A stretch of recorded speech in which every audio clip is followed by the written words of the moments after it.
In the second grade, I had a teacher who asked me, "What do you want to be when you grow up?" And I raised my hand and I said, "Well, I want to be a teacher." And she said, "Why? Why do you want to be a teacher?"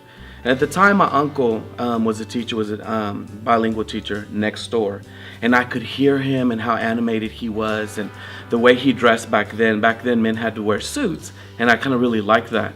And so when I basically answered the question, I said, "I like the way my uncle sounds. He just sounds really cool as he's teaching his kids, and I also like the way he dresses."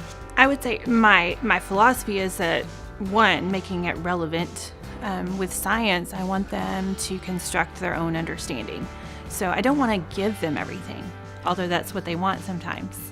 I want them to explore it, to build their understanding and ask questions.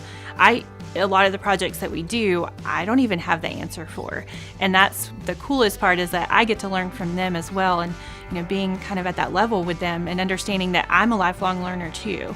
I always come back to, you've got to be resourceful, because when you get out in the workplace, what you're learning right now will have changed 100 times between now and when you get out. And so you have to be not afraid to try new things. You have to be okay with being resourceful and how to go about trying to be an independent learner and solve your own problems and know where to look and what to ask. And so I always tell my kids that that's my biggest goal for them, is to learn how to be resourceful. When I look at teaching, it's so much more than just delivering the content for me.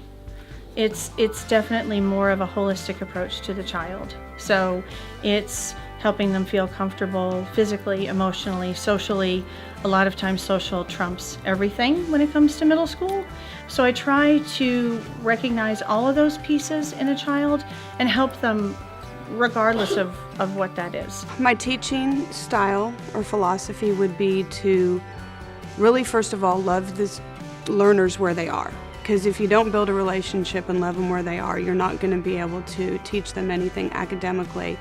And then secondly is to provide a safe learning environment for them so that they can learn once they know that you've fully accepted them for where they are.